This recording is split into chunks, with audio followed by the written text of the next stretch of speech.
At a Home Depot in Hawaii, these two masked manlit bandits cut the locks off expensive tools at a Home Depot and casually walk out with them.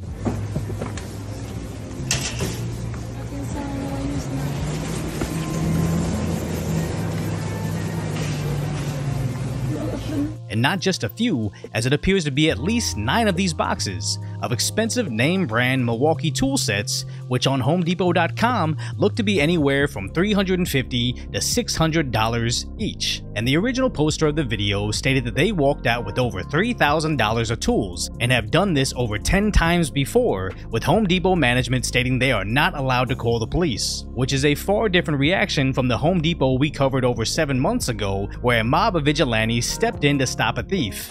You just walk out with all this. You're not walking off with that. You're not taking nothing. Drop it, you piece of thief. The rest of us pay the that we pay because of you. As Hawaii News now covered the recent theft and stated that the employees are not to confront the thieves, notably after a Home Depot employee was recently shot dead stopping another shoplifter, as that incident took place in California just over 2 months earlier, while the Independent reports it was over another name brand toolbox. But as they drove off doing more than 90 miles per hour, the shooter held a 2-year-old baby in her arms, where both the shooter and the driver had long criminal histories and were both currently on parole. Which is not Home Depot's only shoplifting-related death, as months earlier another employee was killed by another thief. And this isn't exclusive to Home Depot, as their hardware store competitor Lowe's also had an incident where shoplifters beat up a 68-year-old female employee, where the 3 shoplifters were trying to steal $2,000 of stuff, beat up the worker, and then Lowe's turned around and fired her. And this isn't exclusive to home improvement, as Lululemon has had similar incidents of shoplifters walking out with stacks of clothing. No. No. Seriously. Get out. Get out. Get out.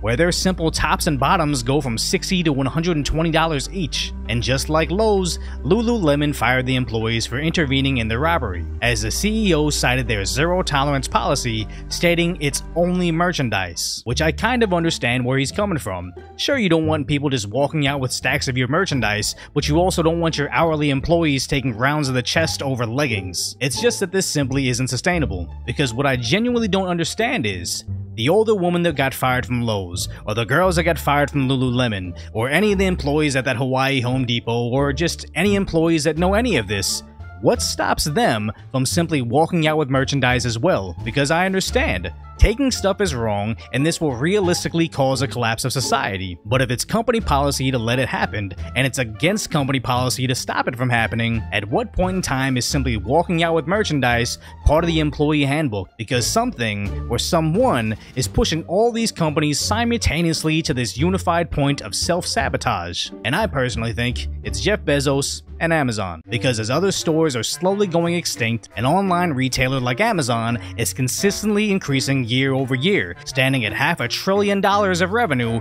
in 2022, where wouldn't you know it, a lot of stolen goods from other retailers end up using Amazon as a fence, giving them a nice commission, which is especially troubling when you take into account that Bezos owns the Washington Post, where the Washington Post constantly publishes articles that seem to cover for retail crimes, reporting how BLM protesters were overwhelmingly peaceful, conveniently glossing over the looting, and writing how the US criminal justice system is a failure, and how easy is it for a regular person to see all of this happening right in front of their face and simply never make the connection. The guy that runs the country's largest online store buys a media outlet that covers for the thieves that are conveniently running his competitors out of business. And sadly, it's working. Case in point, as Walmart leaves Chicago as they simply cannot turn a profit in the area, do they blame the mass locust-like looting, the natural disaster-like destruction, the cage fighting at the checkout, and not even metaphorical flooding, just actual flooding?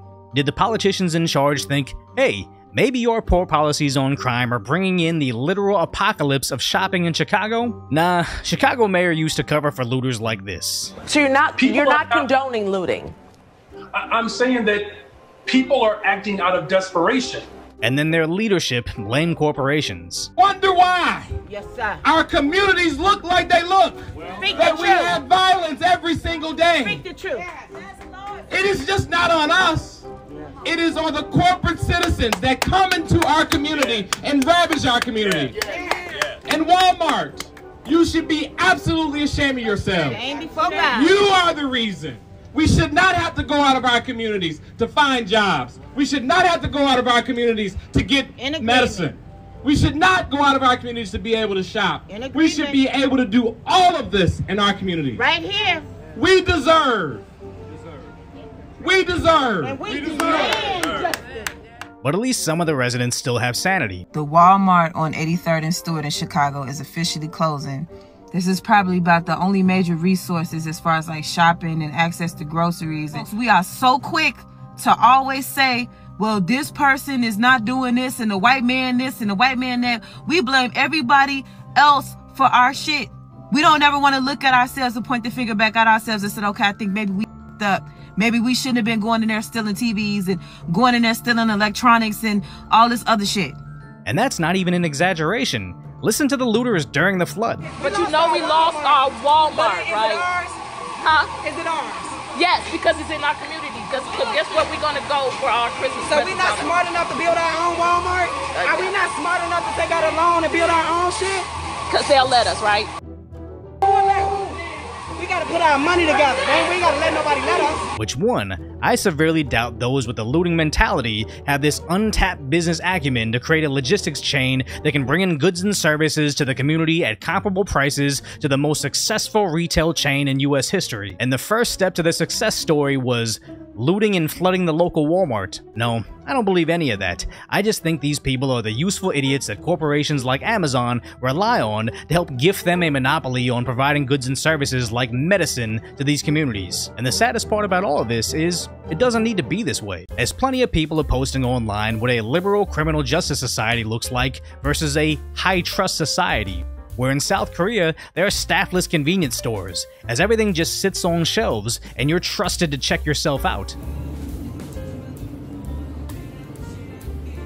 And it's not just Korea, as Denmark also has these staffless stores. And it's not just small towns, as even Tokyo, Japan has staffless stores. And it's just sad how simple it would be for any society to be structured like Tokyo, but most people just don't have the stomach for it. And although they say they want to live in a high-trust society, once they see some bum screeching as they get arrested for stealing some snacks, they'll go right back and revert to the mentality of, it's just a candy bar, it's just a pair of pants, it's just an expensive drill, or it's just a corporation, until it's just a ghost town that used to be a city. So if you appreciate my concise, lighthearted commentary on what's really going on in the world, hopefully I've earned your subscription, then go check out the video on how California is actually getting masked crime fighters.